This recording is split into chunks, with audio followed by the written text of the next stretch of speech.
आदरणीय सभापति जी,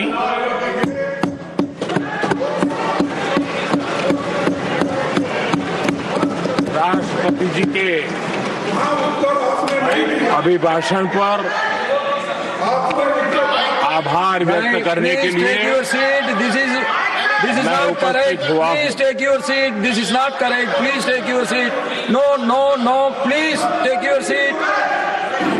आप बैठिए प्लीज. आप बैठिए please. Prime minister is on his legs. Please आप बैठिए. प्लीज आप बैठिए.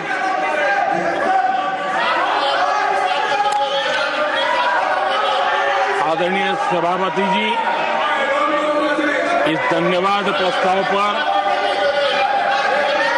समर्थन के लिए इस सदन में अपनी भावनाओं को व्यक्त करना मैं अपना सौभाग्य मानता हूं। आदरणीय सभापति जी, विकसित भारत की यात्रा में बीते वर्ष देश के तेज प्रगति से विकास के वर्ष रहे हैं। Nothing will go on record except Prime Minister's जीवन के हर क्षेत्र में,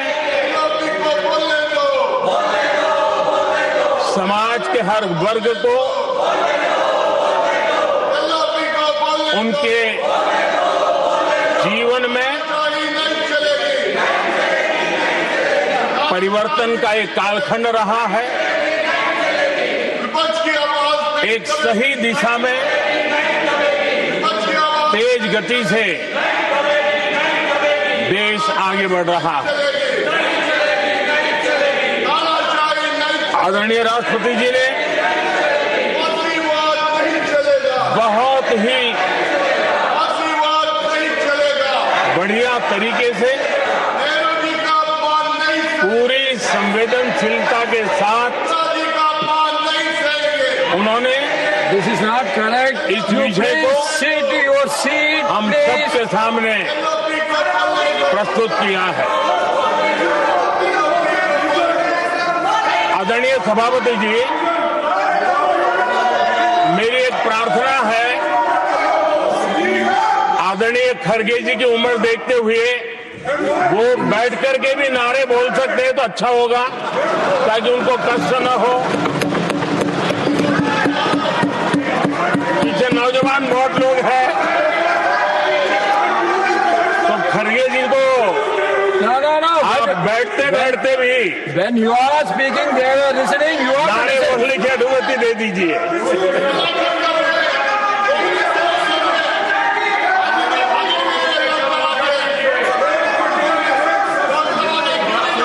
आदरणीय सभापति जी, राष्ट्रपति जी ने इस देश के मध्यम वर्ग, इस देश के निम्न मध्यम वर्ग, इस देश के गरीब, इस देश के गांव, इस देश के किसान, महिलाएं,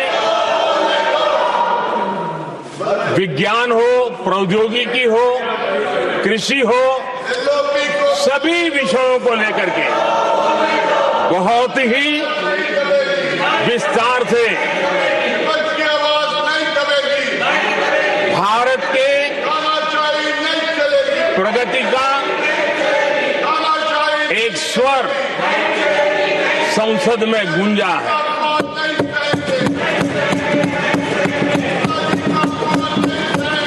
देश के नौजवान भारत के सामर्थ्य को कैसे आगे बढ़ा रहे हैं, इसकी भी विस्तार से चर्चा की है। हर वर्ग के सामर्थ्य को उन्होंने शब्दांकित किया है। और इतना ही नहीं, आदरणीय राष्ट्रपति जी ने भारत के उज्जवल भविष्य के प्रति एक विश्वास व्यक्त किया है। ये अपने आप में हम सबके लिए प्रेरक है। आदरणीय सभापति जी,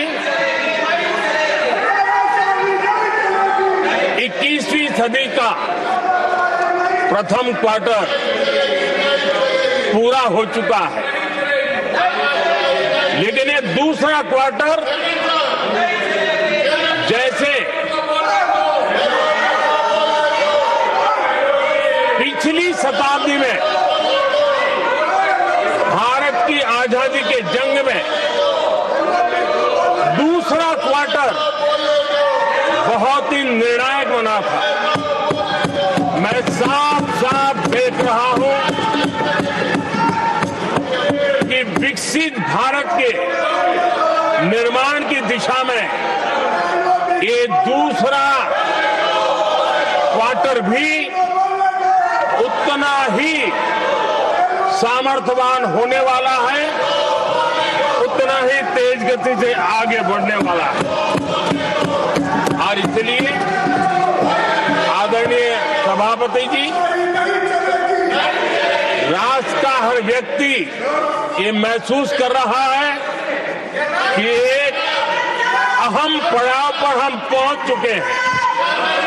अब न हमें रुकना है, न हमें पीछे मुड़ करके देखना है।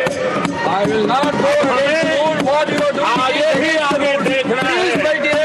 I am not going to let गति you से चलना now. है। You please बैठिए. और लक्ष्य को प्राप्त करके ही हमें सांस लेनी है, उस दिशा में हम आगे बढ़ रहे हैं।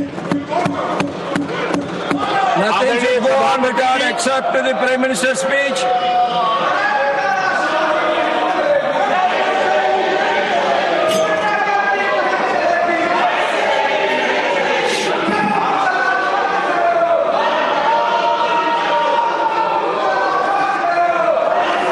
आदरणीय सभापति जी, वर्तमान में अगर हम देखें तो भारत के भाग्य के अनेक सुयोग एक साथ हमें नसीब हुए। ये अपने आप में बहुत ही उत्तम संयोग है, ऐसा मैं मानता हूं।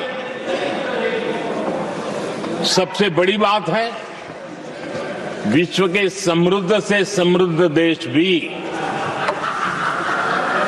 बुजुर्ग होते जा रहे हैं। वहां की आबादी उम्र के उस पड़ाव पर पहुंची है हम जिन्हें बुजुर्ग के रूप में जानते हैं। हमारा देश ऐसा है जो विकास की नई ऊंचाइयां छू रहा है। उसी समय दिनों दिन हमारा देश युवा होता जा रहा है, युवा आबादी वाला देश है। ये अपने आप में एक बहुत अच्छा सुयोग है। आदरणीय सभापति जी, दूसरी तरफ मैं देख रहा हूं जिस प्रकार से विश्व का भारत के प्रति आकर्षण बढ़ा है, और उसमें भी विश्व भारत की टैलेंट का महात्म्य समझ रहा है। हमारे पास आज दुनिया का बहुत ही महत्वपूर्ण टैलेंट पूल है, युवा टैलेंट पूल है, जिसके पास सपने भी हैं, संकल्प भी है, सामर्थ्य भी है। और इसलिए ये दूसरा सुयोग शक्ति का आशीर्वाद हमारे साथ है। आदरणीय सभापति जी, भारत आज विश्व में जो चुनौतियां पैदा हो रही हैं, उन चुनौतियों का समाधान देने वाला एक देश आशा की किरण बना हुआ है, और हम समाधान दे रहे हैं। वैसा ही एक महत्वपूर्ण सुयोग है कि आज मेजर इकोनॉमी में भारत का ग्रोथ बहुत हाई है, और हाई ग्रोथ और लो इन्फ्लेशन ये बहुत ही यूनिक संयोग है, और ये हमारी अर्थव्यवस्था की मजबूती को प्रदर्शित करता है। आदरणीय सभापति जी, हम जिस गति से आगे बढ़ रहे हैं जब हमें देश की जनता ने सेवा करने का मौका दिया तब फ्रेजाइल 5 के रूप में ये देश जाना जाता था।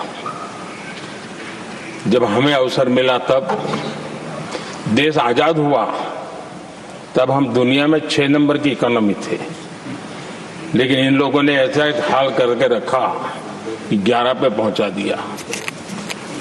आज हम 3 पर जाने की दिशा में तेज गति से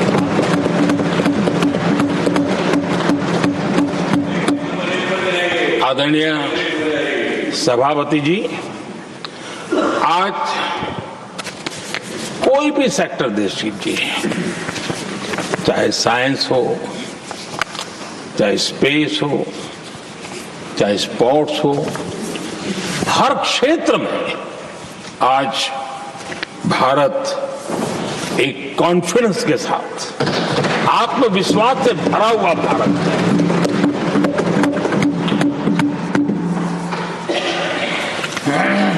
कोविड के बाद विश्व में जो स्थितियां पैदा हुई और ऐसी नई नई चीजें जुड़ती गई, आज दुनिया संभल नहीं पा रही है। ऐसे में साफ साफ नजर आ रहा है कि दुनिया एक नए ग्लोबल ऑर्डर की तरफ, नए वर्ल्ड ऑर्डर की तरफ आगे बढ़ रहा है। सेकेंड वर्ल्ड वॉर के बाद एक वर्ल्ड ऑर्डर बना था, अब एक नए वर्ल्ड ऑर्डर की तरफ विश्व बहुत तेजी से आगे बढ़ रहा है। और सबसे बड़ी खुशी की बात है, सारी घटनाओं का और राजनीतिक तरीके से निष्पक्ष भाव से विश्लेषण करेंगे तो झुकाव भारत की तरफ है।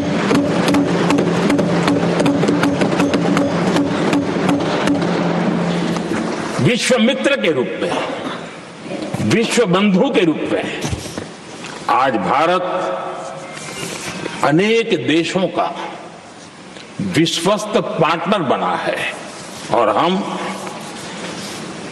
कंधे से कंधा मिला करके विश्व कल्याण की दिशा में भी अपनी उचित भूमिका निभा रहे हैं, अपने सामर्थ्य से सहाय भी कर रहे हैं। आदरणीय सभापति जी,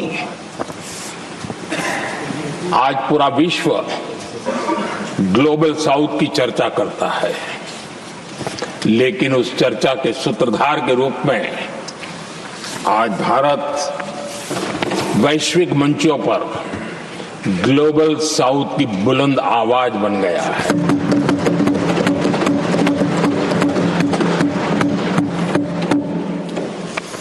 अनेक देशों के साथ आज Bharat future ready trade deals कर रहा है। पिछले कुछ ही समय में दुनिया के महत्वपूर्ण 9 बड़े देशों के साथ 9 बड़े हमारे ट्रेड डील हुए और उसमें मदर ऑफ ऑल डील एक साथ 27 देशों के साथ, यूरोपियन यूनियन के साथ।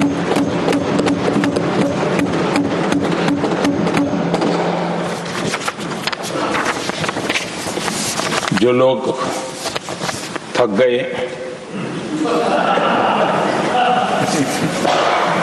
बेचारे चले गए, लेकिन कभी न कभी उनको जवाब देना पड़ेगा कि देश की ऐसी हालत कैसे बना के रखी थी कि दुनिया का कोई देश हमसे डील करने के लिए आगे नहीं आता था। आपने कोशिश की होगी, पीछे पीछे पीछे बहुत चक्कर लगाए होंगे, लेकिन किसी ने आपकी तरफ देखा भी नहीं होगा। क्या स्थिति ऐसे पैदा है? दुनिया के देश ऐसे ही भारत के साथ डील नहीं कर रहे हैं। आदरणीय सभापति जी, इसके पीछे सबसे बड़ी बात डेवलप कंट्रीज एक डेवलपिंग कंट्री के साथ डील करता है ना, वो अपने आप में भी अर्थ जगत के लिए एक बहुत बड़ा है। और मेरे लिए नई बात नहीं है। जब मुझे गुजरात में सेवा करने का अवसर मिला था तो मैं एक वाइब्रेंट गुजरात समिट करता था और मेरे लिए गर्व की बात थी कि एक स्टेट, हिंदुस्तान का एक स्टेट, मेरी इस वाइब्रेंट समिट के partner country, develop country Japan हुआ करता था। एक राज्य ने सामर्थ्य दिखाया था, आज मेरा देश है सामर्थ्य दिखा रहा है। ये तब होता है जब आपके पास आर्थिक सामर्थ्य हो, आपके पास आपके नागरिकों के अंदर, देशवासियों में एक ऊर्जा हो और खास करके मैन्युफैक्चरिंग के लिए एक मजबूत इकोसिस्टम हो, तब जाकर के विश्व आपके साथ डील करने के लिए आगे आता है। वोट बैंक की राजनीति में डूबे हुए लोगों ने कभी भी देश के ऐसे अनेक पहलुओं पर मजबूती देनी चाहिए, ये कभी उनकी प्राथमिकता नहीं रही और उसी का परिणाम है। और जहां तक कांग्रेस पार्टी का सवाल है, मैं साफ साफ कहना चाहता हूं और मेरे शब्दों पे भरोसा नहीं तो मैं देश को, लोगों को कहूं कुछ मत करो, सिर्फ लाल किले से कांग्रेस के प्रधानमंत्रियों के जो भाषण है, सिर्फ उन भाषणों का एनालिसिस कर लो, आपको साफ साफ लगेगा कि न उनके पास कोई सोच थी, न उनके पास कोई विजन था और न ही कोई इच्छा शक्ति थी। और इसका परिणाम है कि देश को इतना भुगतना पड़ा। आदरणीय सभापति जी, मैं कोटि कोटि देशवासियों का आभारी हूं। उन्होंने सेवा करने का अवसर दिया। हमारी काफी शक्ति उनकी गलतियों को ठीक करने में जा रही है। दुनिया के मन में जो उनके समय की छवि है, उस छवि को धोने में मेरी ताकत लगती है। ऐसा बर्बाद करके रखा हुआ था और इस काम के लिए हमने फ्यूचर रेडी पॉलिसीज पर बल दिया है। और आज आपने देखा होगा देश नीति के आधार पर चल रहा है, पॉलिसीज के आधार पर चल रहा है। एडवोकेज्म को हमने त्याग कर दिया है और उसके कारण विश्व का विश्वास बनता है। हमने रिफॉर्म, परफॉर्म, ट्रांसफॉर्म के मंत्र को लेकर के आगे बढ़े और आज स्थिति ऐसी है कि देश रिफॉर्म एक्सप्रेस पर सवार हो चुका है।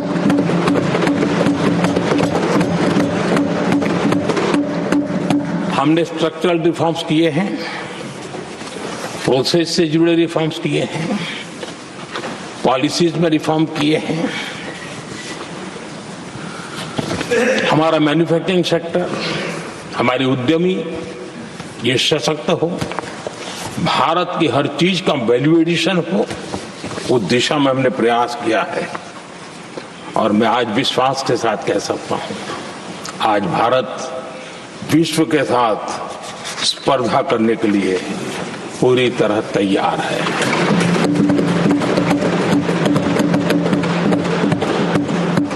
जब मैं विश्व के सीईओ फोरम की समिट देखता हूं, आज दुनिया हमारे उद्यमियों को समानता के रूप में देखती है।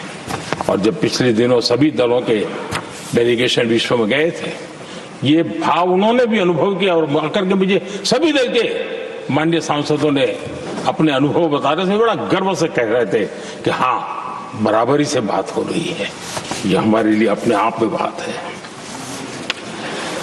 आदरणीय सभापति जी, एमएसएमई का बहुत बड़ा नेटवर्क जितना सामर्थ्यवान होता है वो लंबे अरसे तक इकोनॉमी को एक ताकत देता है। हमने उस दिशा में बल दिया और हमने कई रिफॉर्म्स किए हैं। आज हमारे एमएसएमई नेटवर्क पर दुनिया का भरोसा बढ़ रहा है। बड़े बड़े हो सकता है हम हवाई जहाज नहीं बनाते होंगे, लेकिन कई हवाई जहाज है जिसमें कई पुर्जे मेरे देश के छोटे छोटे एमएसएमई बना रहे हैं।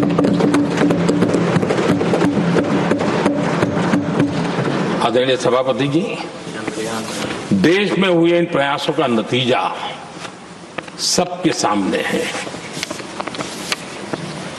बड़े बड़े देश भारत के साथ व्यापारिक संबंध बनाने के लिए बहुत ही आतुर है। यूरोपीय संघ का ट्रेड डील हो, अमेरिका के साथ अभी हुआ जो ट्रेड डील हो, और कल हमारे पीयूष जी ने सदन में विस्तृत जानकारी भी दी है, और पूरा विश्व खुल करके इस ट्रेड डील का तारीफ कर रहा है। और उसमें जब यूरोपियन यूनियन के साथ ट्रेड डील हुआ तो विश्व को एक भरोसा हुआ कि अब वैश्विक स्तर पर स्थिरता की संभावना बढ़ेगी। अमेरिका के साथ ट्रेड डील होने के बाद विश्व को और भरोसा हो गया कि जो स्थिरता की एहसास हो रहा था, अब गति का भी एहसास होने लगा है। अब विश्व के लिए शुभ संकेत। आदरणीय सभापति जी, इसका सबसे बड़ा लाभ हमारे देश के नौजवानों को होगा। और जब मैं नौजवान कहता हूं तो उसमें मध्यम वर्ग का भी नौजवान होता है, शहर का नौजवान भी होता है, गांव का नौजवान भी होता है, बेटा भी होती है, बेटी भी होती है।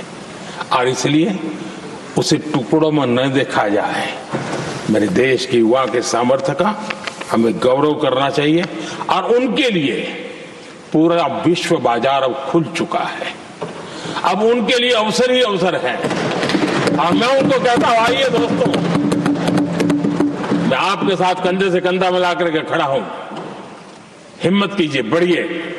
देश आपके साथ खड़ा है और दुनिया आपका स्वागत करने के लिए इंतजार कर रही है। आदरणीय सभापति जी, जिस प्रकार से दुनिया में हमारे युवा प्रोफेशनल्स की मांग बढ़ रही है, इवन केयर गिवर्स की मांग बढ़ रही है, हर कोई मिलता है हमें इस प्रकार के लोग चाहिए। इस प्रकार कुछ लोग तो अपना स्पेशल ऑफिस यहां बना रहे हैं रिक्रूट करने के लिए, योग्य टैलेंट की खोज के लिए। इसका मतलब हुआ कि भारत के प्रोफेशनल्स के लिए भी विश्व में बहुत बड़े अवसर बन रहे हैं। आदरणीय सभापति जी, ये संसद का उच्च सदन ये एक प्रकार से राज्यों का प्रतिनिधित्व करता है।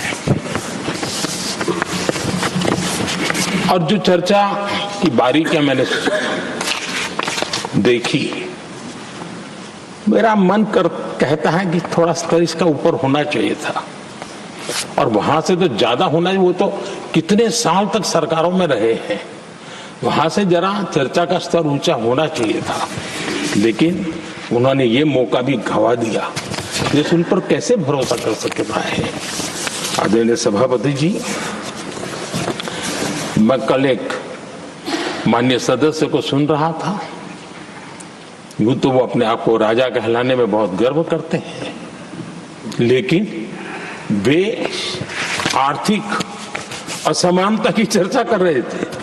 बताइए, जो खुद को राजा माने और वो आर्थिक असमानता की बात करे, सबको लगता है कि क्या यही देख रहे कि बाकी रह गए थे क्या। आदरणीय सभापति जी, हमारे टीएमसी के साथियों ने काफी कुछ कहा। जरा खुद तो अपने गरेबा में देखें। निर्मम सरकार पतन के जितने भी पैरामीटर्स हैं, उन सब पैरामीटर्स में नए नए रिकॉर्ड बनाते जा रहे हैं, और यहां उपदेश दे रहे हैं क्या हाल करके रखा हुआ है। ऐसी निर्मम सरकार से वहां के लोगों का भविष्य अंधकार के अंदर डूब रहा है, लेकिन इनको कोई परवाह नहीं है। सत्ता सुख के सिवाय कोई आकांक्षा नहीं, और वे यहां उपदेश देते हैं। घुसपैठ। दुनिया का समृद्ध से समृद्ध देश भी अपने यहां गैर कानूनी नागरिकों को बाहर निकाल रहा है। हमारे देश में घुसपैठियों को बचाने के लिए अदालतों को तब तक प्रेशर पैदा किया जा रहा है। मेरे देश का नौजवान कैसे ऐसे लोगों को माफ करेगा जो घुसपैठियों की वकालत करने के लिए ताकत लगा रहे हैं। और घुसपैठिए मेरे देश के नौजवानों के हक छीन रहे हैं, उनकी रोजी रोटी छीन रहे हैं, आदिवासियों की जमीन छीन रहे हैं। बेटे बेटियों के जिंदगी पर खतरे पैदा हो रहे हैं, लेकिन उनके लिए महिलाओं पर अत्याचार होते रहे। सत्ता नीति के सिवा कुछ करना नहीं, और वो यहां पर हमें उपदेश दे रहे हैं।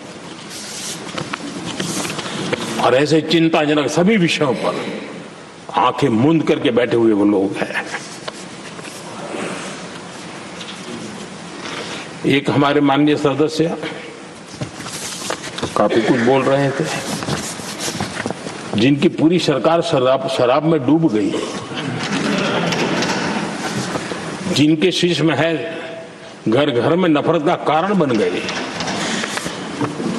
और शायद उनको ब्लैक शब्द ज्यादा पसंद है। हर एक अपना अपना एक भूतकाल होता है।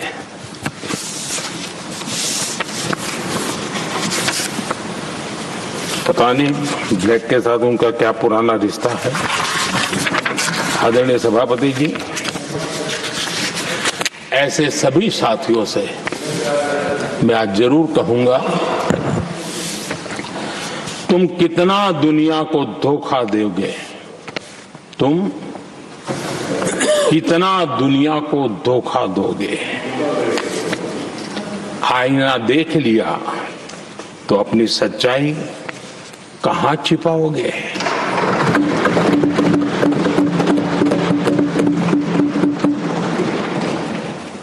कांग्रेस हो, टीएमसी हो, डीएमके हो, लेफ्ट हो, ये दशकों से केंद्र में सत्ता में रहे हैं, सत्ता के भागीदार रहे हैं। राज्यों में भी उनको सरकारें चलाने का अवसर मिला है, लेकिन उनकी पहचान क्या बनी। आज डील की चर्चा होती है तो गौरव से कहते हैं, तब डील की चर्चा होती थी तो बॉफोर्स डील याद आता था। ये डील होते थे।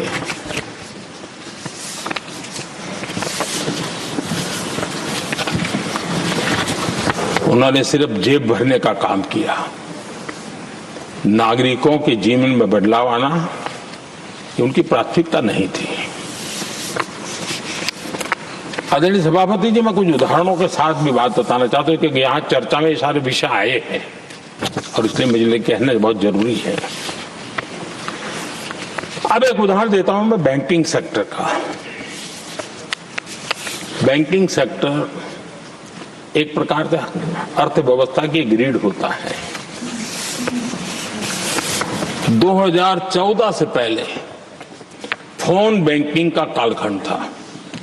नेता के फोन जाते थे और उसके आधार पर करोड़ों रुपया दे दिए जाते थे, और गरीबों को तो बैंकों में दुत्कार मिलती थी, नफरत होती थी। देश की 50% से ज्यादा आबादी बैंक के दरवाजे तक नहीं देख पाई थी। कांग्रेस के नेताओं के फोन पर अरबों रुपये लोगों को दे दिए गए, और जो ले जाते थे वो अपनी पर्सनल प्रॉपर्टी मान करके पैसे हजम कर जाते थे। यही खेल चलता रहा।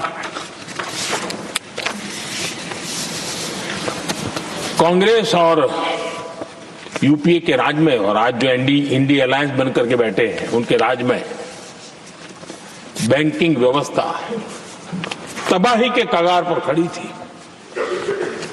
मैं नया प्रधानमंत्री के पद का दायित्व मुझे मिला, मैं एक देश के मुखिया से मैं मिला, ऐसे ही बात कर रहा था। मैंने कहा बैंकिंग की दृष्टि से हम कुछ आगे बढ़ना चाहिए। उन्होंने कहा पहले एक बार साहब जरा अभी आप नए हो, आपके बैंकों की व्यवस्था का अध्ययन कर लीजिए। हम कैसे हिम्मत करें? एक देश के नेता ने कोई एक जानकारियां थी, उसने मुझे बताया यहां इनको कोई परवाह ही नहीं। यानी एक प्रकार से उन्होंने जिस प्रकार से बैंकिंग व्यवस्था को एनपीए के पहाड़ खड़े हो गए थे। जहां भी देखो चर्चा चलती थी एनपीए का क्या होगा, एनपीए का क्या होगा, कैसे बचेंगे। आदरणीय सभापति जी, चुनौती बड़ी थी लेकिन हमने समझदारी से काम लिया। बैंकिंग व्यवस्था के सब कर्ता धर्ताओं को विश्वास में लिया। रिफॉर्म की आवश्यकता थी, हिम्मत के साथ रिफॉर्म किए, पारदर्शी व्यवस्था बनाई, ढेर सारे बैंकिंग रिफॉर्म्स हुए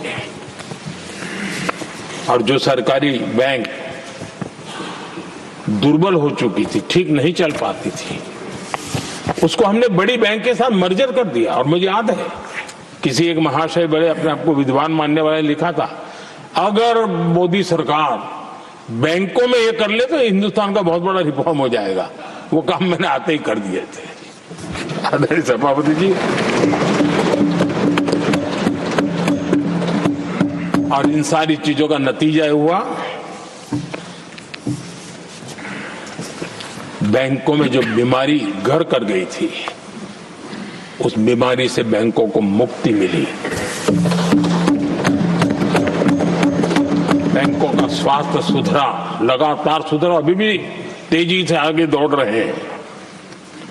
और बैंकिंग का जब स्वास्थ्य सुधरा तो लेन देन का कारोबार भी उनका बढ़ा, लोगों को पैसे मिलने लगे, सामान्य व्यक्ति को पैसे मिले।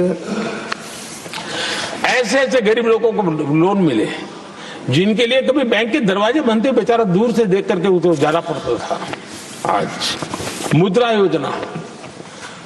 योजना जो देश के नौजवान को अपने पैरों पर खड़े रहने की ताकत देता है, मुद्रा योजना जो स्वरोजगार की प्रेरणा देता है, लेकिन स्वरोजगार के भाषण के काम नहीं होता है, उसका हाथ पकड़ना पड़ता है, उसको साथ देना पड़ता है, उसको सहाय देनी पड़ती है। और हमने मुद्रा योजना के साथ द्वारा 30 लाख करोड़ रुपया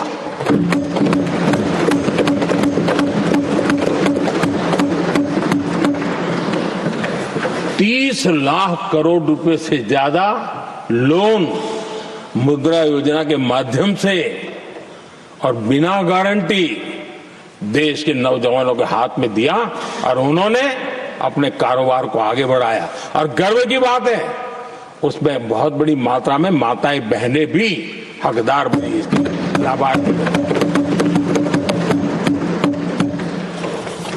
सेल्फ हेल्प ग्रुप, इन दिनों ग्रामीण महिलाएं बड़े सपने देखती हैं, खुद अपने पैरों पर खड़ा होना चाहती थी। विमेन सेल्फ हेल्प ग्रुप का हमने विस्तार तो किया ही किया, लेकिन 10 करोड़ बहनों को हमने सीधी आर्थिक मदद की व्यवस्था की। हमारे एमएसएमई सेक्टर को हमने भरपूर लोन दी।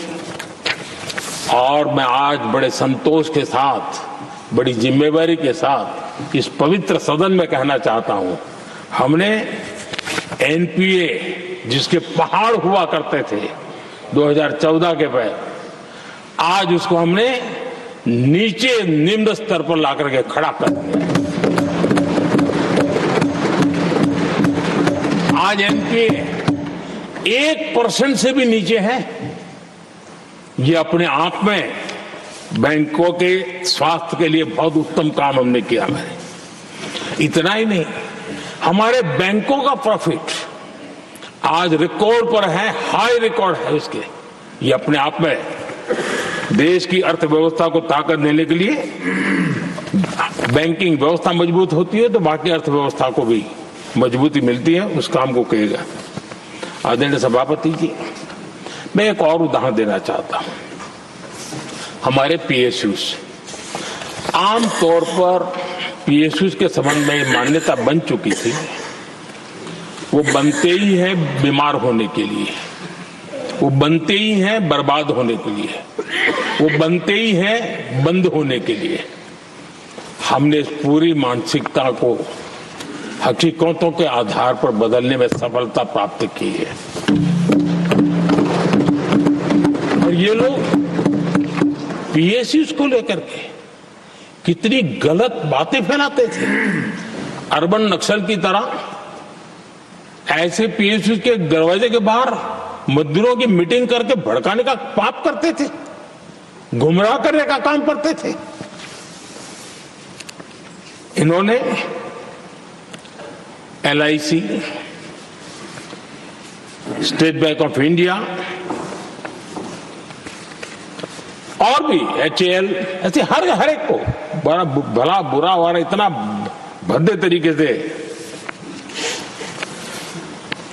जब उनकी सरकार थी तब तो ये इन चीजों को संभाल नहीं पाते थे, उसको कुछ कर भी नहीं पाते थे। आदरणीय सभापति जी, हमने इसमें भी हिम्मत दिखाई।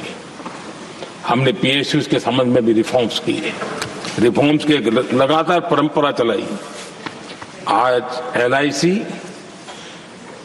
बेस्ट तरीके से उसने पूरे कार्यकाल में अपना LIC का जन्म हुआ तब तक उत्तम से उत्तम परफॉर्मेंस का कालखंड उसका गुजर रहा है। जिन पीएसयूज को कांग्रेस के नेता ताले लगवाने की कगार पर पहुंच चुका था और उसी पर अपनी राजनीतिक रोटी सेकने का प्रयास भी किया गया था, आज हमारे पीएसयूज रिकॉर्ड प्रॉफिट पर हैं।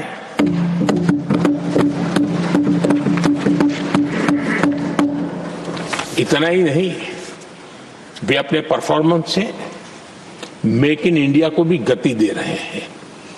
मेक इन इंडिया का जो सपना है उसका पूरा करने में वे भी एक बहुत बड़े कैटलिक एजेंट के रूप में आज भूमिका अदा कर रहे हैं।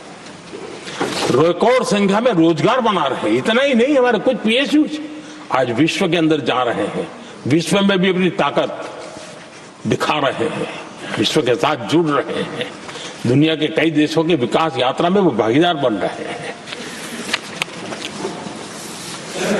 आज हमारे पीएसयूज को बहुत बड़े बड़े ऑर्डर देश से भी और देश के बाहर से भी मिलने लगे हैं। ये अपने आप में मैं जो कहता हूं ना, एक बहुत महत्वपूर्ण पड़ाव पर ये देश से 25 साल है, उसका संकेत यहां नजर आता है। आदरणीय सभापति जी, कांग्रेस ने विश्वासघात करने के विषय में भी हमारे देश के अन्नदाता को भी नहीं छोड़ा। इस देश में 10 करोड़ किसान ऐसे हैं जिनके पास 2 हेक्टेयर से भी कम जमीन है, छोटे किसान हैं। उनकी तरफ कभी परवाह नहीं की गई, उनकी तरफ कभी देखा नहीं गया, नहीं उनके दिमाग में ये छोटे किसानों का कोई महात्म्य था। उनको लगता है कुछ बड़े लोगों को संभाल लिया तो गाड़ी चल जाएगी, और यही राजनीति करते रहे। आदरणीय सभापति जी, हमारे दिल में छोटे किसान के प्रति एक दर्द था। हम जमीनी हकीकतों से परिचित थे और उसी के कारण हम PM किसान सम्मान निधि योजना लेकर के, और आप इतने कम समय में हमारे इन छोटे किसानों के खाते में 4 लाख करोड़ रुपया हमने दिया है। 4 लाख करोड़ रुपया आंकड़ा छोटा नहीं होता है आदरणीय सभापति जी, और उसने हमारे छोटे किसानों को एक नई ताकत दी है, नए सपने देखने का सामर्थ्य दिया है। और मुझे पक्का विश्वास है कि हमारा किसान उस दिशा में जरूर भारत की आशा अपेक्षा के अनुरूप परिणाम देगा।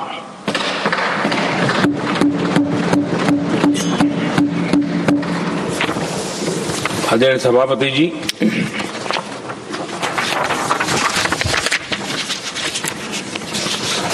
यहां कुछ साथियों ने इम्प्लीमेंटेशन के संबंध में शिकायतों का भाषण काफी किए। शायद वो तय करके आए थे कि ऐसा ऐसा बोलना है, तो इसमें तो उनका ऐलान दिखता था, बाकी में तो नहीं दिखता है। आदरणीय सभापति, जब ये इम्प्लीमेंटेशन को लेकर के इतनी बड़ी बड़ी बातें करते हैं, मैं एक जरा किस्सा सुनाता हूं। मैं किसी का भला बुरा कहने के लिए नहीं कर रहा हूं, मैं सिर्फ हकीकत रख रहा हूं। परेशानी जिनको होगी उनको होगी, लेकिन तथ्य तो तथ्य ही होते हैं। हमारे देश के एक नेता हिमाचल प्रदेश के दौरे पर देते हैं और वहां से आने के बाद उन्होंने खुद ने ये घटना कहीं सुनाई, रिकॉर्ड पर उपलब्ध है। उसमें उन्होंने कहा,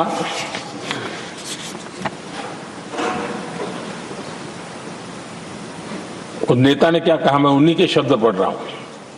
काफी लंबे समय तक मुझे योजना आयोग से संघर्ष करना पड़ा, क्योंकि वे पहाड़ी क्षेत्रों के लिए अलग योजनाएं बनाने को तैयार ही नहीं थे। मैं हिमाचल प्रदेश गई थी, जब मैं वापस आई तो मैंने योजना आयोग में कहा कि हमारे कामदारों को, वर्कर्स को जीप की जरूरत नहीं है, बल्कि खच्चरों की आवश्यकता है, ताकि कम से कम उन पर सामान आदि लादा जा सके। आगे उन्होंने कहा, लेकिन मुझे बताया गया हम पैसा तो जीप के लिए ही देंगे, क्योंकि खच्चरों के लिए पैसे देने की पॉलिसी नहीं है। इसी भाषण में आगे वो कहती हैं, अब वहां सड़कें ही नहीं थी। उनका कहने का कारण यह था कि हिमाचल में जहां वो गई वहां सड़कें ही नहीं थी। अब वहां सड़कें ही नहीं थी तो फिर उस पर जीप का क्या लाभ हो सकता है? जीप लेकर के कौन जाएगा जहां रोड नहीं है? लेकिन उस समय योजना आयोग का जोर था या तो जीप या तो कुछ भी नहीं। आदरणीय सभापति जी, ये भाषण किसी और का नहीं, ये कांग्रेस के वरिष्ठ नेता और तत्कालीन प्रधानमंत्री इंदिरा गांधी का भाषण है।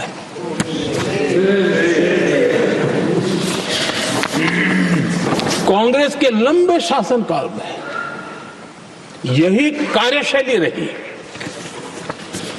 और जिसको इंदिरा जी खुद जानती भी थी कि ये पाप चल रहा है,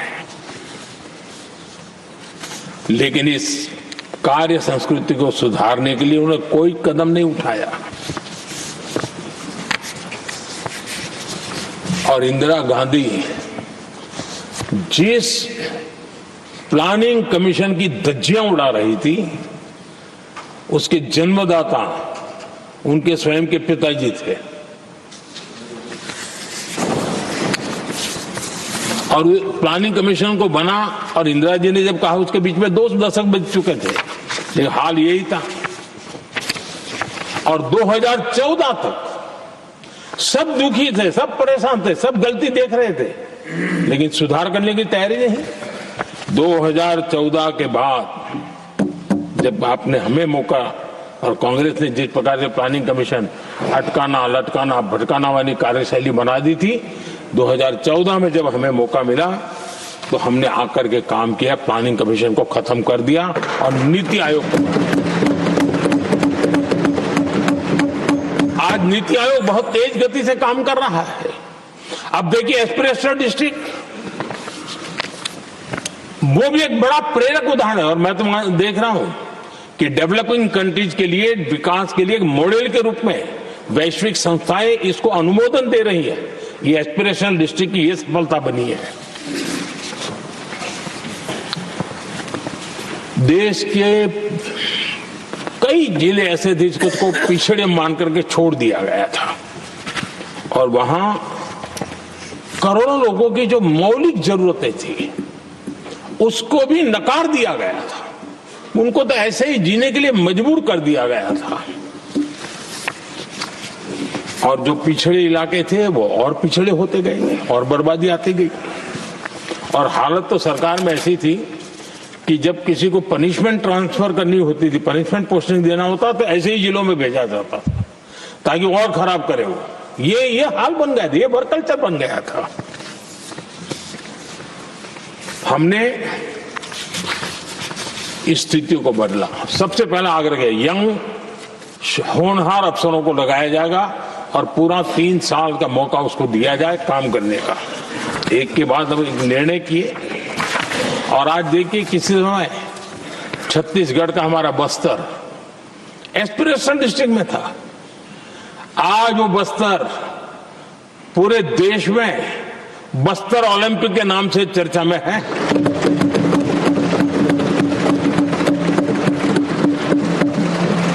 आज विकास की धारा बस्तर के गांव-गांव पहुंच रही है। अभी कुछ गांवों में पहली बार बस देखी, पूरे गांव ने उत्सव मनाया बस्तर में।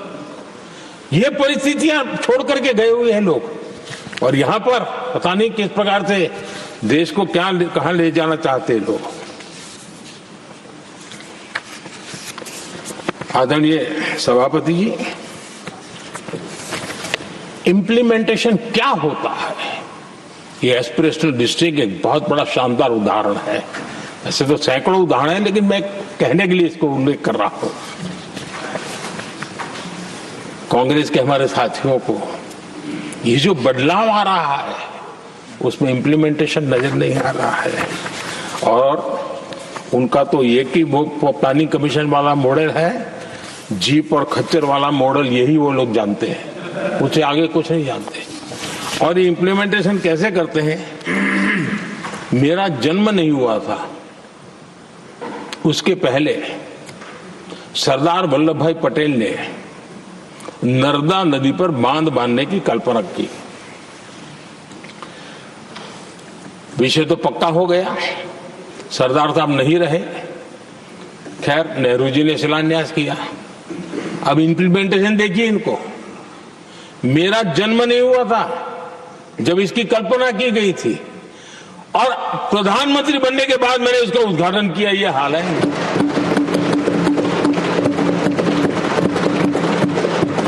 और उनका इंप्लीमेंटेशन देखिए, मुझे मुख्यमंत्री रहते हुए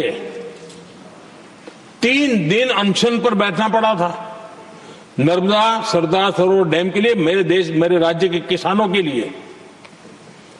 मैंने अपने आप को दांव पर लगा दिया था, तब जाकर के भारत सरकार को झुकना पड़ा और तब जाकर के सरदार सरोवर डैम के कंस्ट्रक्शन को गति मिली और यहां मैं पहुंचा तब मुझे उसका उद्घाटन करने का सौभाग्य मिला। और आज कच्छ तक हावड़ा बीएसएफ के लोग जहां बैठते हैं वहां तक नर्मदा का शुद्ध पानी पीने के लिए पहुंच रहा है। इंप्लीमेंटेशन क्या होता है और यहां पर इम्प्लीमेंट किसी ने शब्द पकड़ा दिया, हर एक के मुंह से वही निकल रहा था।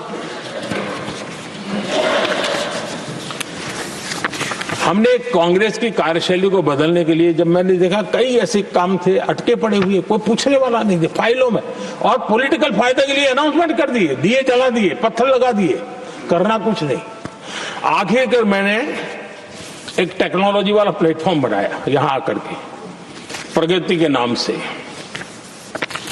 ये प्रगति प्लेटफॉर्म का मैं उदाहरण देता हूं, आप हैरान हो जाएंगे, मुझे एग्जैक्ट याद नहीं है लेकिन शायद हिमाचल में एक ट्रेन उन्होंने पार्लियामेंट में घोषित की थी, शायद ऊना और कोई। मेरे आने तक वो कागज पर भी उसका ड्राइंग नहीं बना था, बताओ, और चुनाव जीतने के लिए वो घोषणा कर दी।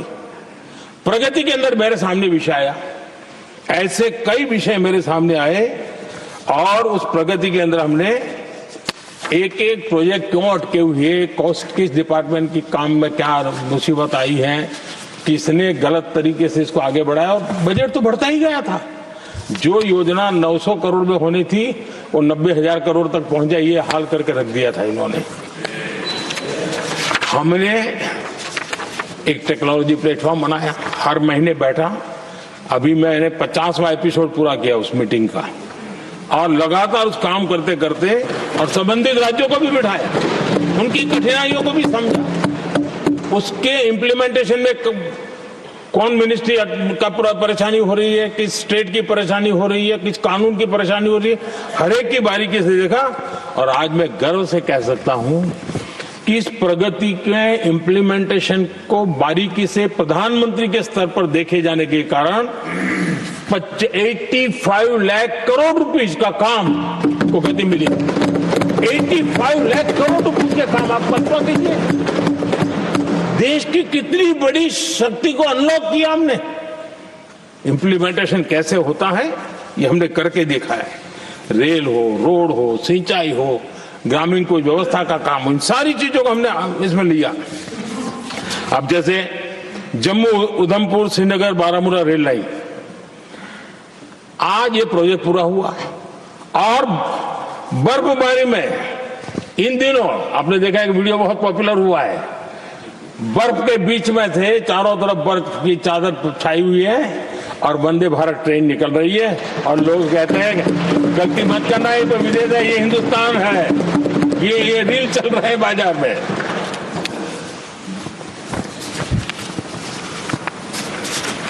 लेकिन 3 दशक तक यही प्रोजेक्ट लटका हुआ था। 3 दशक, 30 साल आप कल्पना कर सकते, 2 पीढ़ी आगे बढ़ जाए, ये यही के अटके पड़े थे। हमारी सरकार ने इसको पूरा किया।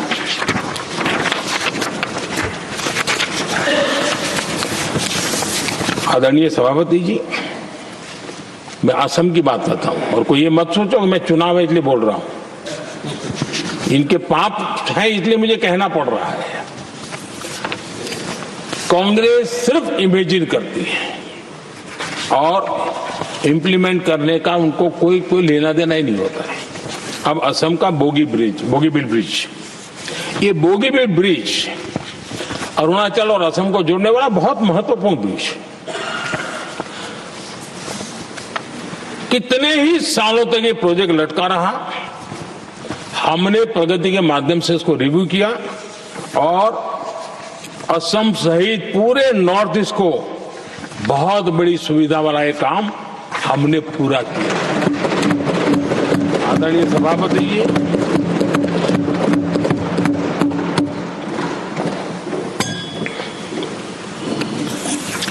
इम्प्लीमेंटेशन की बातें जब करते हैं तो एक बार हमारे पास तो तथ्यों के साथ चीजें हैं कि हमने चीजों को समय पर पूरा करने की दिशा में आगे बढ़े। और इन दिनों तो जो काम कर रहे हैं समय से पहले हो रहा है। हमने पूरी दुनिया को कहा था कि हम 2030 तक यहां पहुंचेंगे सोलार में, हमने वो काम 2025 में कर दिया। हमने इथेनॉल का समय तय किया था, हम उसमें भी 2-3 साल पहले ही काम पूरा कर लिया। तो एडवांस में हम काम पूरा करने का, इंप्लीमेंटेशन की ताकत हमारे से उससे भी ज्यादा है। आदरणीय सभापति जी, भाजपा हो, एनडीए हो, हमारा अप्रोच, चीजों की तरफ देखने का हमारा दृष्टिकोण, समस्या के समाधान के लिए हमारी सोच और कांग्रेस के बीच में आसमान जमीन का अंतर है, बहुत फर्क है। मैं आपको उदाहरण देता हूं। हमारी सोच ये है कि 140 करोड़ देशवासी ये इतने सामर्थ्यवान हैं कि वह चुनौतियों को समाधान दे सकते हैं। ये हमारी सोच है, हमारा भरोसा है देशवासियों पर, उनके सामर्थ्य पर हमारा भरोसा है, और यही लोकतंत्र की भी सच्ची ताकत होती है। लेकिन कांग्रेस देशवासियों को ही समस्या मानती है। अब मैं इनका इतना बोल करके छोड़ दूंगा तो आज पता नहीं रात को उनको नींद नहीं आएगी और गालियां कल कैसी दे उसका प्लानिंग चलेगा। लेकिन मैं उदाहरण के साथ बताना चाहता हूं किस प्रकार से लोग सोचते थे देशवासियों के लिए।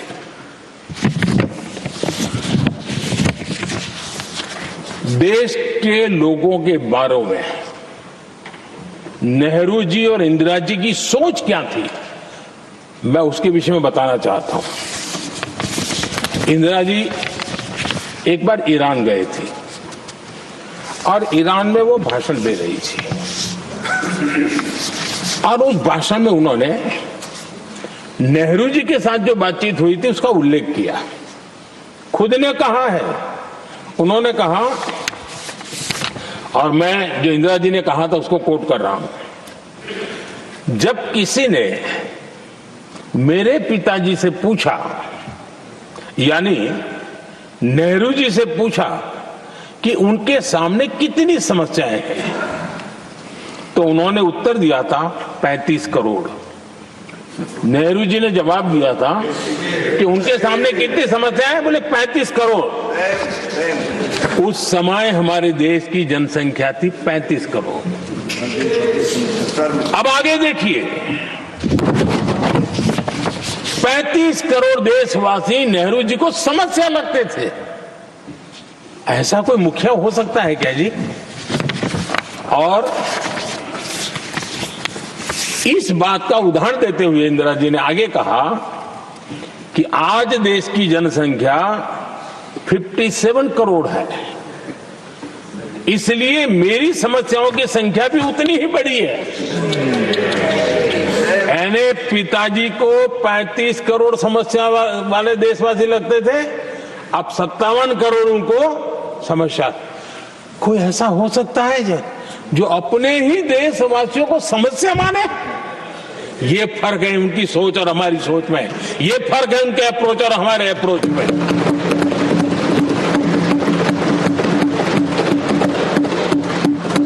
नेहरू जी हो या इंदिरा जी हो या पूरी कांग्रेसी बिरादरी हो, ये लोग भारत के लोगों को समस्या मानते हैं। आदरणीय सभापति जी, मेरे कई कोटेशन मिलेंगे। मैंने दुनिया के सामने कहा है, देश के सामने कहा है, और कहा है इसलिए नहीं, ये मेरा कन्विक्शन है। अरे चुनौतियां कितनी ही क्यों ना हो, 140 करोड़ समाधान हमारे पास है।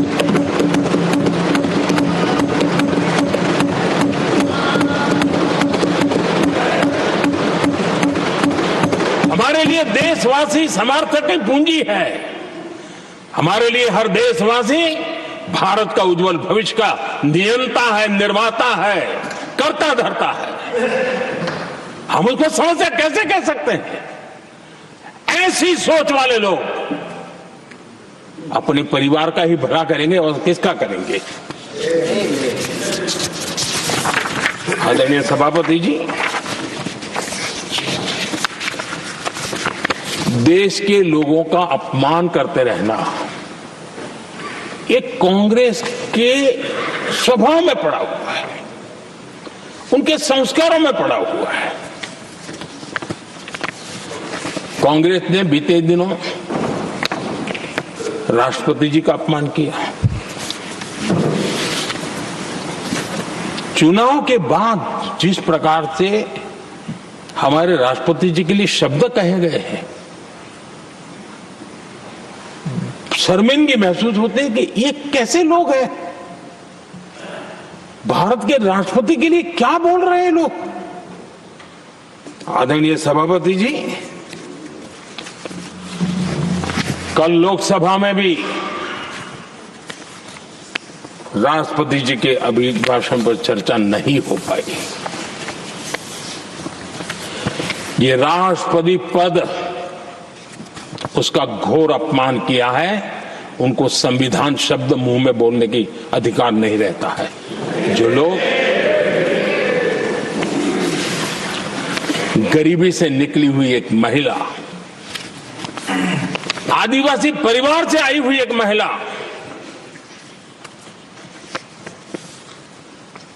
जब आपने लोकसभा में जो व्यवहार किया है, आपने आदिवासी समाज का अपमान किया है, आपने महिला का अपमान किया है। भारत के सर्वोच्च पद पर विराजमान, संविधान ने जिनको सर्वोच्च पद दिया है, आपने उनका अपमान किया है, आपने संविधान का अपमान किया है।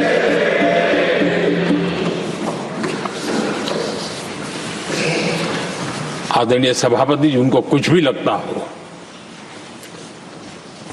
कांग्रेस को ये गुनाह कि Honorable members, it is now 6 p.m. If the House agrees, we may sit beyond 6 p.m.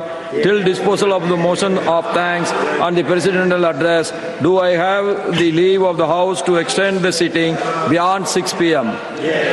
Thank you. आदरणीय सभापति जी, समय बढ़ाने के लिए मैं आपका और सदन का बहुत आभार व्यक्त करता हूं।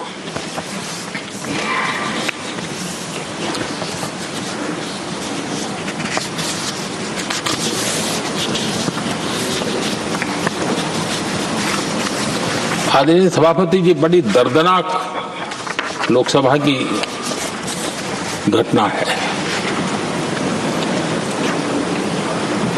और शायद हताशा निराशा तो हम समझ सकते हैं, लेकिन इसके लिए देश के पवित्र लोकतंत्र के मंदिर को ही इस रूप में कर देना, और उस समय चेयर पर असम के ही हमारे एक माननीय सांसद बैठे थे और उस समय कागज फेंके गए, टेबल पर चढ़ दिया गया। क्या ये नॉर्थ ईस्ट का अपमान नहीं है? क्या असम के नागरिकों का अपमान नहीं है? कल फिर दोबारा किया उन्होंने, और उस समय आंध्र के दलित परिवार का बेटा चेयर पर बैठा था, उसने उसको भी अपमानित किया। यानी आपने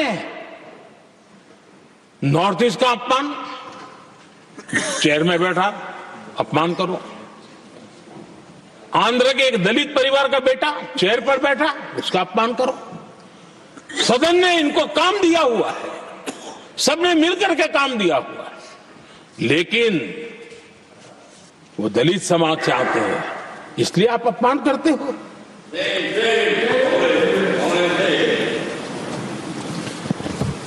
और ऐसा लगता है कांग्रेस के लोगों को असम की जनता के प्रति बड़ी नफरत है। उनको लगता है कि उसकी जनता ने उनका साथ छोड़ दिया, मतलब उनके दुश्मन हो गए। क्या कभी लोकतंत्र में ऐसे सोचते हैं क्या? मुझे तो तब बहुत पीड़ा हुई थी जब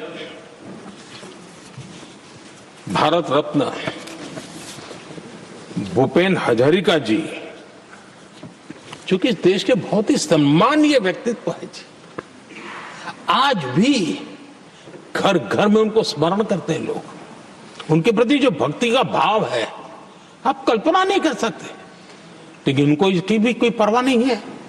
और जिस प्रकार से, और हमारा सौभाग्य था कि हमने भूपेन हजारिका जी के देश के लिए जो उनका योगदान था, नॉर्थ ईस्ट जैसे इलाके से पूरे देश को अपने वाणी से, अपने विचारों से, अपनी अभिव्यक्ति से बांध के रखा था। हमने भारत रत्न देने का निर्णय किया, इस पर भी इनको ऐतराज। और मैं तो हैरान हूं, खड़गे जी अगर होते तो मैं उनकी हाजिरी में कहता ही है, इन्होंने जिस प्रकार से बोला ना भारत रत्न के बाद, वो वीडियो पर उनका चेहरा देखेंगे ना, आपको लगा रही है ऐसे लोग हैं, ऐसा व्यवहार करते हैं। और ये कहा, अरे ये तो सिंगर थे। मैं समझता हूं कि एक किसी का भी अपमान करने में कभी भी पीछे नहीं रहते हैं। उन्होंने भूपेन हजारिका जी को भारत रत्न दिया, उसका भी विरोध किया। ये पूरे असम का विरोध है, पूरे देश के कला प्रेमियों का विरोध है।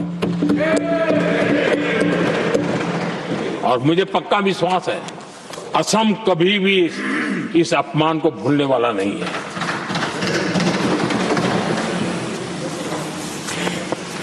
आदरणीय सभापति जी, कल जो घटना घटी, इसी सदन के एक माननीय सांसद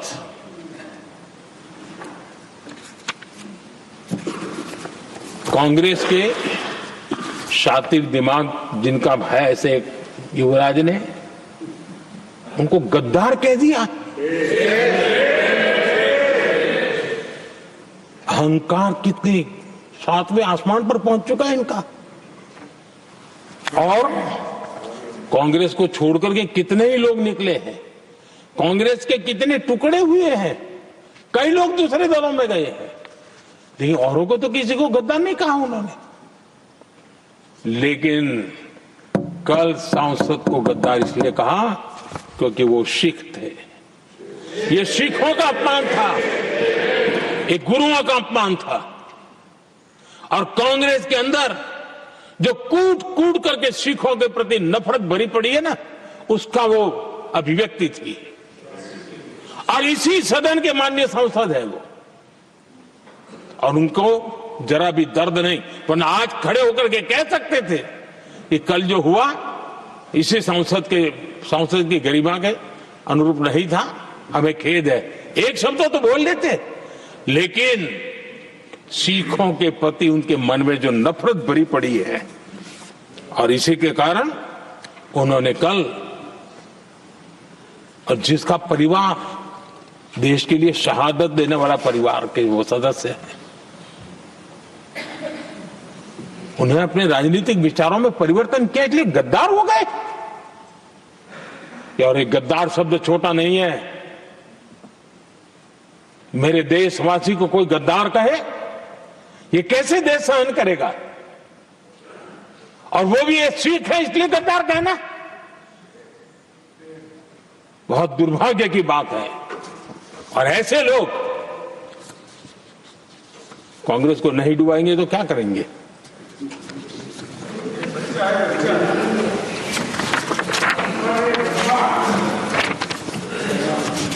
आदरणीय सभापति जी, एक तरफ ये दृश्य है और दूसरी तरफ हमारे सदानंद जी मास्टर का दृश्य है।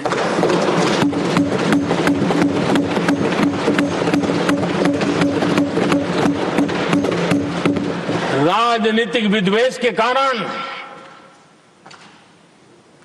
उनके दोनों पैर काट दिए गए। भरी जवानी में दोनों पैर काट दिए।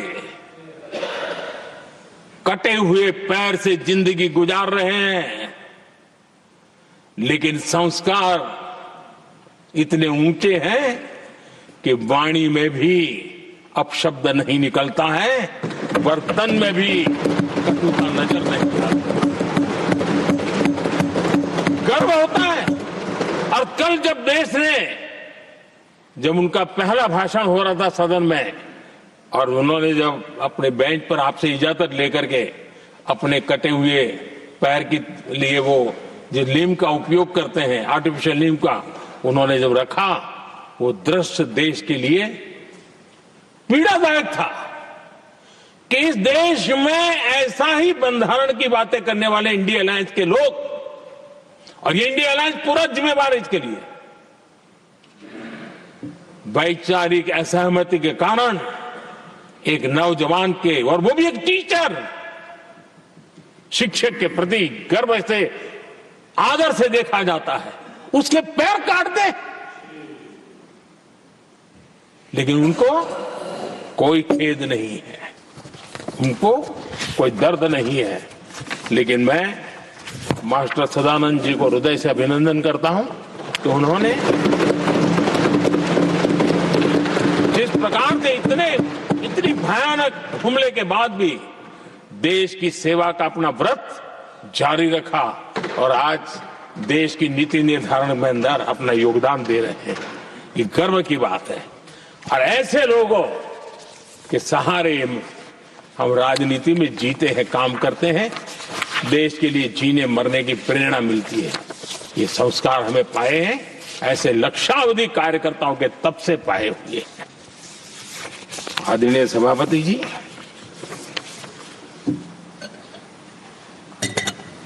इन दिनों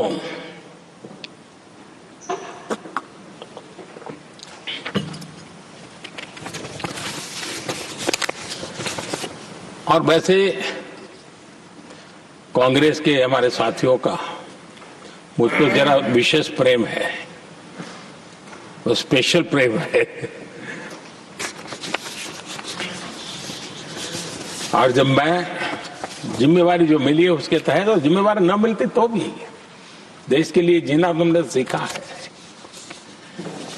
हम विकसित भारत की जमीन मजबूत कर रहे हैं, उसको एक ताकत दे रहे हैं। एक तरफ देश के युवाओं के लिए मजबूत जमीन तैयार कर रहा हूं, तो कांग्रेस मोदी की कब्र खोदने के कार्यक्रम करवा रही है। और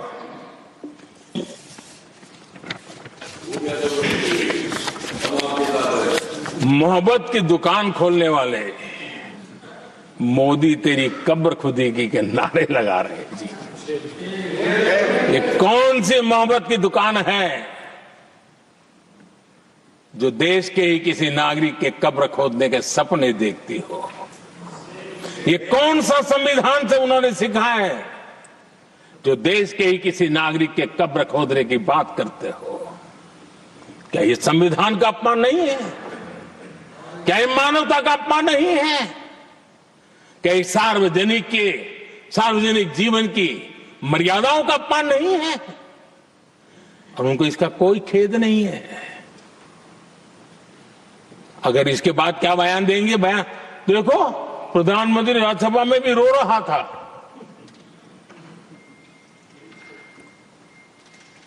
किस प्रकार के संस्कार और वृत्तियों से पले बड़े लोग हैं ये। आदरणीय सभापति जी, मेरे लिए कोई अनुभव मेरा बहुत पुराना है। 2002 से जब वे विपक्ष में थे तब से, और 2004 से जब वो सत्ता में आए तब से, और 2014 से मैं जब यहां आया तब से, पिछले 25 साल से संसद का एक भी सत्र ऐसा नहीं गया, मोदी संसद का सदस्य नहीं था, एक भी सत्र ऐसा नहीं गया जिसमें इस सदन के अंदर मोदी को गाली देने का काम न किया हो इन लोगों ने। 25 साल। और मुझे किसी ने पूछा था, मोदी जी आपके स्वास्थ्य का क्या राज है? मैंने कहा, मैं डेली 2 किलो गाली खाता हूं।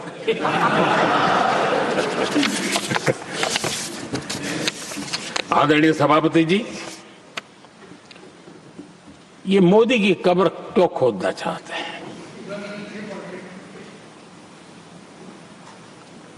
ये सिर्फ नारा नहीं है, ये इनके भीतर पड़ी हुई नफरत का प्रतिबिंब है, इसकी अभिव्यक्ति है। और वे इसलिए हैं, हमने 370 की दीवार गिरा दी, इसलिए मोदी की कब्र खोदना चाहते। हमने नॉर्थ ईस्ट में बम, बंदूक और आतंक का जो छाया बना रहता था, नॉर्थ ईस्ट में शांति और विकास का राह अपनाई, इसलिए वो मोदी की कब्र खोदने पर सोच रहे हैं। पाकिस्तानी आतंकियों को घर में घुस करके जवाब देते हैं, इसलिए मोदी की कब्र खोदने की बात करते हैं। ऑपरेशन सिंदूर करते हैं, इसकी उनको परेशानी होती है और इसलिए वो मोदी की कब्र खोदते हैं। माओवादी आतंक से देश को मुक्ति दिलाने के लिए साहसपूर्ण कदम उठा रहे हैं, इसलिए मोदी की कब्र खोदती है आपको। हमें नेहरू जी ने देश के साथ बहुत बड़ा अन्याय किया था, सिंधु जल समझौता करके। उस सिंधु जल समझौते को हमने एबेंस में डाल दिया। क्या इसलिए आप मोदी की कब्र खोदने के नारे लगा रहे हो? आदरणीय सभापति जी, कांग्रेस की परेशानी कुछ और है। ये पचा नहीं पा रहे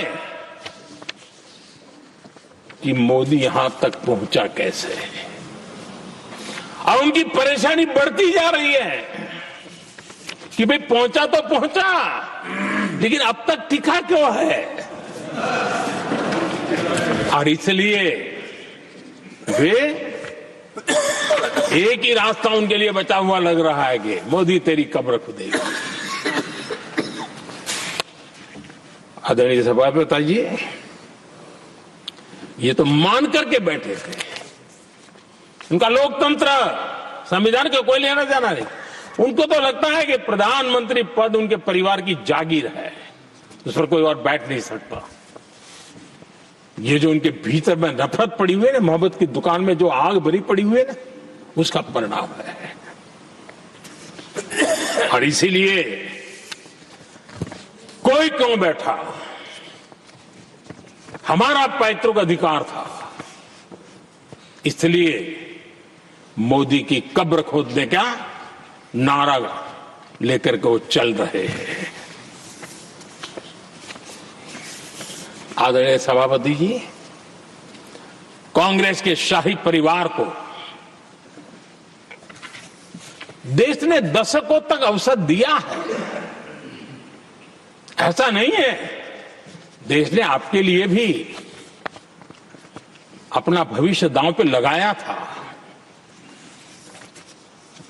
लेकिन आपने गरीबी हटाओ के नारे लगाए, गुमराह किया। लाल किले पर से कांग्रेस के एक भी प्रधानमंत्री के भाषण में गरीबी हटाने की बात ना आई हो, ऐसा नहीं हुआ है। लेकिन किसी भी प्रधानमंत्री ने गरीबी हटाने के लिए क्या किया, वो एक बार भी नहीं आया। और नारे से अधिक कुछ नहीं था उनका।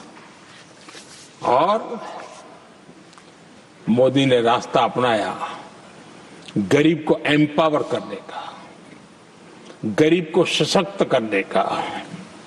और मेरे देश के गरीबों को मैं सलाम करता हूं, उन्होंने देश की योजनाओं को समझा, स्वीकारा और अपने सामर्थ्य को बढ़ाने के लिए प्रयास किया। मैं देश के गरीबों का गौरवगान करता हूं कि हमारी नीतियों पर भरोसा करके, हमारी नीयत पे भरोसा करके उन्होंने भी अपने आप को खपाने के लिए कोई कमी नहीं रखी। और 25 करोड़ मेरे गरीब परिवार के भाइयों ने गरीबी को परास्त किया और खुद गरीबी से बाहर आए हैं। मैं उनको सलाम करता हूं। मेरे 25 करोड़ देशवासी जो निराशा में पड़े हुए थे, दूर एक आशा की किरण दिखाई दी, उठ खड़े हुए और आज हमारे साथ चल पड़े। आदरणीय सभापति जी, 2014 के पहले ये इम्प्लीमेंटेशन की बातें करते थे। हमारे यहां सैकड़ों लोग रेलवे क्रॉसिंग पर मरते थे। स्कूल की बस रेलवे क्रॉसिंग से जा रही है, 20-20, 25-25 स्कूल के बच्चे मरने की खबरें आती हैं।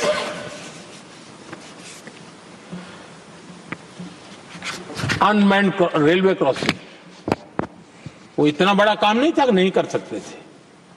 ये काम भी मुझे करना हुआ और हमने सारे अनमैन्ड क्रॉसिंग बंद कर दिए, लाखों लोगों की जिंदगी बचा ली। इसलिए ये मोदी की कब्र खोदना चाहते हैं। आदरणीय सभापति जी, 2014 से पहले इस देश में 18,000 गांव ऐसे थे जिनको बिजली का मतलब पता नहीं था। बिजली का कोई तार होता है, कोई बल्ब होता है, कोई लट्टू जलता हुआ उसमें उजाला निकलता, पता नहीं था उनको। 18,000 गांव 2014 के बाद जब आपने हमें दायित्व देशवासियों ने दिया, उन 18,000 गांव जिन्होंने कभी बिजली का मुंह तक नहीं देखा था, बिजली का शब्द भी कान पे नहीं सुना था, उन गांवों में उजाला पहुंचाया। इसलिए इनको मोदी की कब्र खोदने के सिवाय अब कोई रास्ता नहीं दिख रहा है। आदरणीय सभापति जी, वो भी एक वक्त था जब देश में बार बार खबरें आती थी, मीडिया में हेडलाइन हुआ करती थी, सरहद की स्थिति के संबंध में बयान आते थे, गोला बारूद नहीं है, बुलेट प्रूफ जैकेट नहीं है,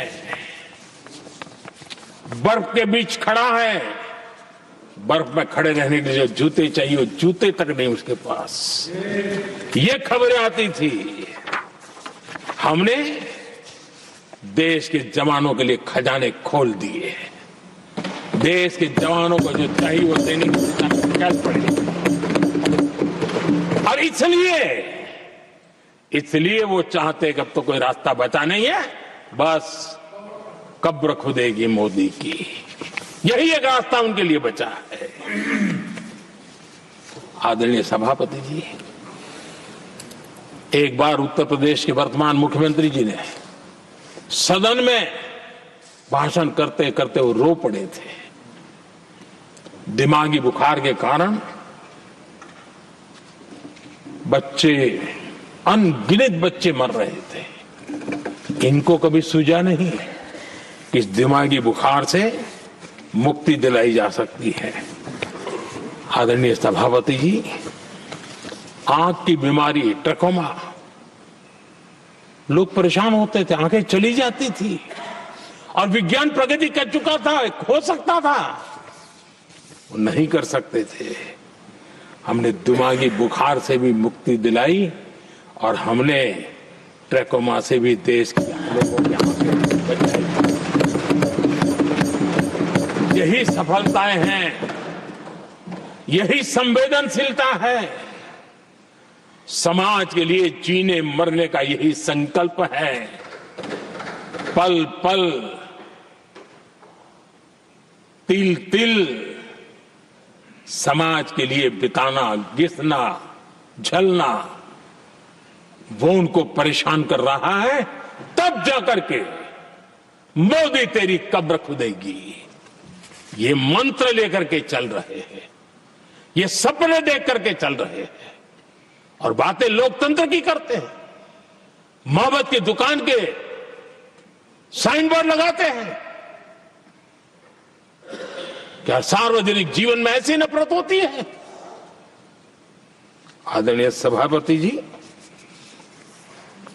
इनकी सरकार रिमोट से चलती थी, मेरी सरकार भी रिमोट से चलती है। 140 करोड़ देशवासी मेरा रिमोट है।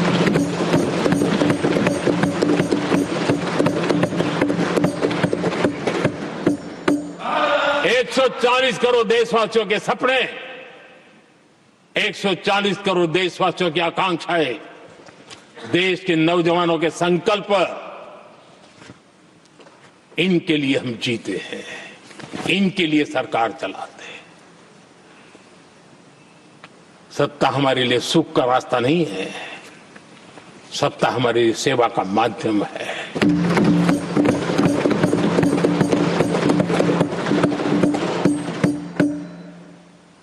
मुद्रा योजना, लाखों करोड़ों की मदद मिली, स्वरोजगार को बल दिया।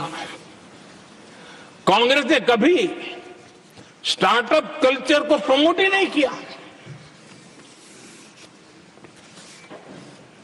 कुछ सैकड़ों में स्टार्टअप बेचारे अपने, उनको पता भी नहीं था। और इनका तो हाल ये है आदरणीय सभापति जी, अपने घर के स्टार्टअप को भी वो लिफ्ट नहीं कर पा रहे।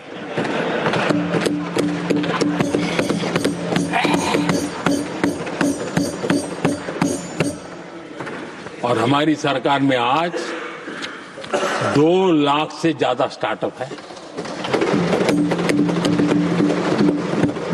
और जब सफलता एक के बाद एक जन सामान्य के दिलों को जीतती है ना, तब जाकर के उनके पास एक ही रास्ता बचा है, मोदी तेरी कब्र खुदेगी। लेकिन उस हमारा याद कीजिए, बीएसएनएल को लेकर के चुटकुले चलते थे, कार्टून बनते थे, आज स्वदेशी 4G स्टैक हमने खड़ा कर दिया। 5G दुनिया में सबसे तेज गति से रोल आउट करने का काम हमने कर दिया। कम्युनिकेशन की नई जनरेशन, नई टेक्नोलॉजी, नई सोच, इसको हमने आगे बढ़ाया। और इसलिए दर्द जुबान पे आ रहा है, मोदी तेरी कब्र खुदेगी। आदरणीय सभापति जी, गरीब की सेवा ये मेरा सौभाग्य है। 4 करोड़ गरीबों को पक्के घर देना मैं जीवन में सुकून मानता हूं। बिजली, पानी, गैस का सिलेंडर, टॉयलेट की सुविधा, मुझे लगता है कि हाँ, परमात्मा ने मुझे सही दिशा में काम करने की प्रेरणा दी है। पहली बार गांव की महिला गर्व से कह रही है, हाँ मैं लखपति दीदी बनी हूं, तो दूसरी कह रही है इस साल तक मैं लखपति दीदी बन जाऊंगी। जो बन गई है उनको जब पूछता हूं, नहीं बोले साहब अब तो करोड़पति के लिए सोच रहे हैं। ये जो मिजाज बदला है, जो आत्मविश्वास बढ़ा है, और ऐसे देश के कोटि कोटि जनों के आशीर्वाद जिस इंसान पर हो,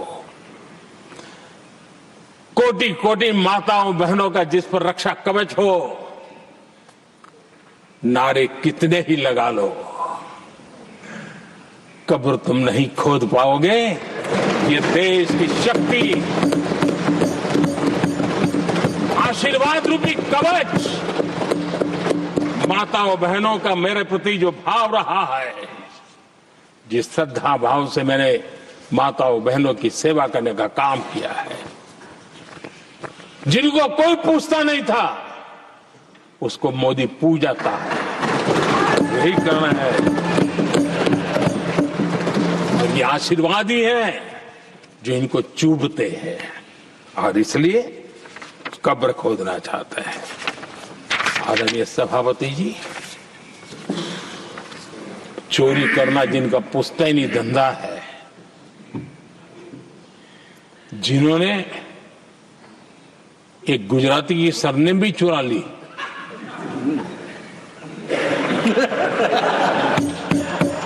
महात्मा गांधी की सरनेम चुरा ली, ये लोग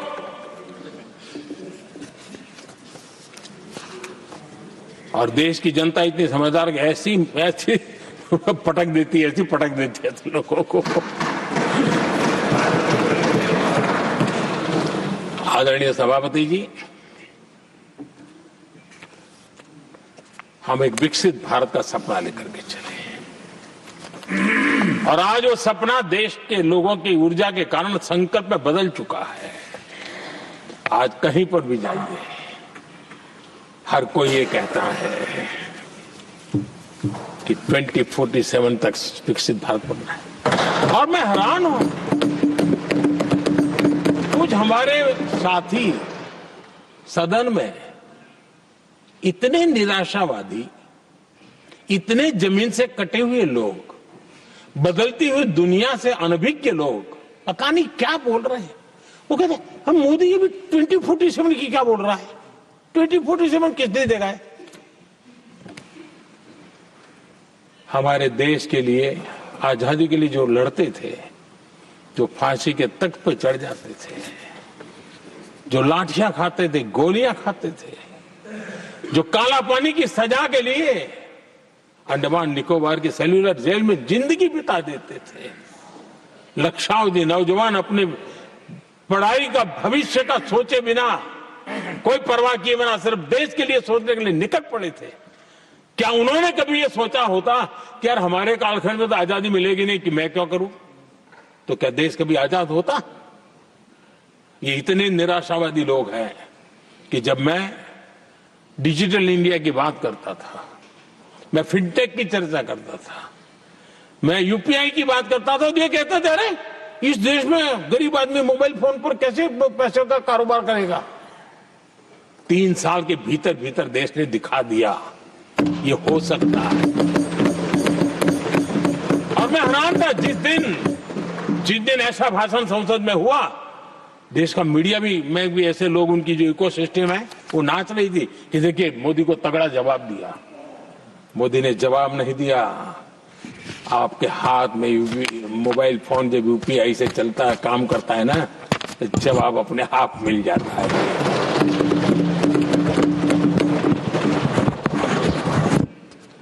आदरणीय सभापति जी,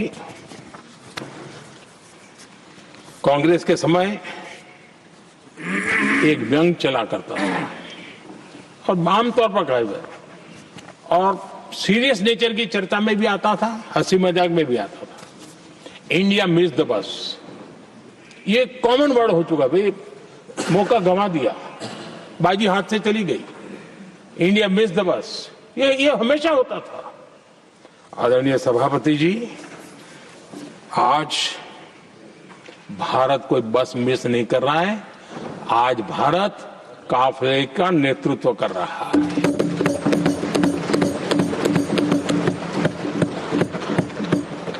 आदरणीय सभापति जी, देश का भविष्य उज्जवल बनाना है, वर्तमान भी उज्जवल बनाने के लिए अविरत कार्य करना होता है। हम विकसित भारत के सपने के लाइट में 5 वर्ष की योजना बनाते हैं और हर वर्ष का बजट बनाते हैं और हम दिशा तय करके चलते हैं हम, क्योंकि हमारे लिए अगला चुनावी लक्ष्य नहीं होता है, हमारा लक्ष्य है 2047 विकसित। अरे चुनाव तो आएंगे जाएंगे, मेरा देश अजरा अमर रहने वाला है और हम देश की युवा पीढ़ी के हाथ में समृद्ध हिंदुस्तान देने का सपना लेकर के चलेंगे। जिन बच्चे जो आज जो घर में बालक है ना, उनको भी मैं देख करके सोचता हूं कि मैं इसके हाथ में ऐसा हिंदुस्तान दे करके जाऊं ताकि हमें अपने काम का संतोष हो। 2047 क्यों, 2047 क्यों, ये बातें करते हैं। आदरणीय सभापति जी, आज जिस प्रकार से हम इनिशिएटिव लिए, चाहे स्पेस हो, साइंस हो, टेक्नोलॉजी हो, समंदर की गहराई हो, जल थल नभ अंतरिक्ष, हर क्षेत्र में नए संकल्प, नई ऊर्जा, नए कदम और नई सिद्धियों को लेकर के देश आज आगे बढ़ रहा है। हम ग्रीन हाइड्रोजन पर काम कर रहे हैं, हम आने वाले युग को समझ पा रहे हैं। हम क्वांटम कंप्यूटिंग की बात कर रहे हैं, हम एआई मिशन को लेकर के चल रहे हैं और आज दुनिया मानने लगी है कि एआई मिशन भारत बहुत कुछ दुनिया को दे सकता है। ये विश्वास आज दुनिया में बना है। आज दुनिया में क्रिटिकल मिनरल, रेयर अर्थ राजनीतिक हथियार बन गया है। हम उस पर फोकस कर रहे हैं ताकि कभी भारत को किसी के पास हाथ फैलाने की नौबत ना आ जाए। आदरणीय सभापति जी, ऐसे तो अनगिनत प्रोजेक्ट हैं जिसमें विदेश का इन्वेस्टमेंट आना ही आना है, क्योंकि अब हर किसी को अपना भविष्य भारत की भूमि में नजर आ रहा है। हर किसी को अपना भविष्य भारत के टैलेंट के भरोसे नजर आ रहा है। हर किसी को भविष्य भारत के उज्जवल भविष्य के साथ खुद के उज्जवल भविष्य को जोड़ करके दिखता है। और इसलिए दुनिया आज विकसित भारत की बात हम क्यों कर रहे हैं, जिनके दिमाग में नहीं पड़ता है, दुनिया को समझ आ रहा है कि भारत ने सही दिशा पकड़ी है। चलो अब चर्चा वहां चल रही है कि हम बस न चुक जाए। कल तक चर्चा चलती थी इंडिया मिस करता है, अब दुनिया को लगता है अब हम लेट न हो जाए, वहां आने की स्पर्धा चल रही है। आदरणीय सभापति जी, आने वाला समय भारत के लिए अवसरों से भरा हुआ है, भारत के नौजवानों के लिए अवसरों से भरा हुआ है। भारत के उज्जवल भविष्य के लिए मैं पूरी संभावनाएं रेखांकित कर सकता हूं, मैं देख सकता हूं और उसके दिशा में नीतियां बनाकर हम आगे चल रहे हैं।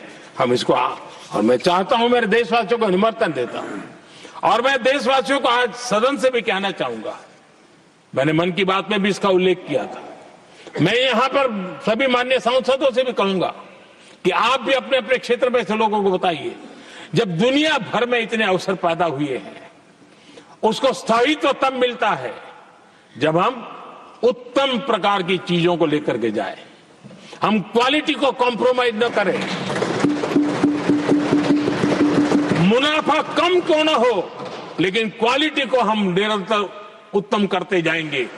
इनोवेशन करना पड़ेगा, करेंगे, रिसर्च करना पड़ेगा, करेंगे, प्रोडक्ट में मटेरियल बदलना पड़े तो बदलेंगे, लेकिन हम दुनिया में क्वालिटी की दृष्टि से उत्तम हो, तब जाकर के जो आज राजनीतिक दृष्टि से जो निर्णय होते हैं उसका बेनिफिट लेने के लिए हमने पीछे नहीं रहना चाहिए।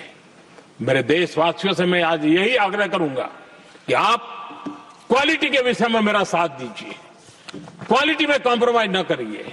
आप देखिए, दुनिया सिर्फ और सिर्फ made in India, made in Bharat, made in India, made in Bharat, इसके लिए गीत गाने लग जाएंगी। आदरणीय सभापति जी, मैं कांग्रेस के मित्रों का भी आज आभार व्यक्त करता हूं कि कम से कम मुझे, उनको पता था, पहले प्रयोग कर चुके थे, पिछले 10 साल में मुझे 5-6 बार इस प्रकार से बोलने से रोका गया, लेकिन उनको मालूम था एक बार शुरू होता हूं तो रुकता नहीं।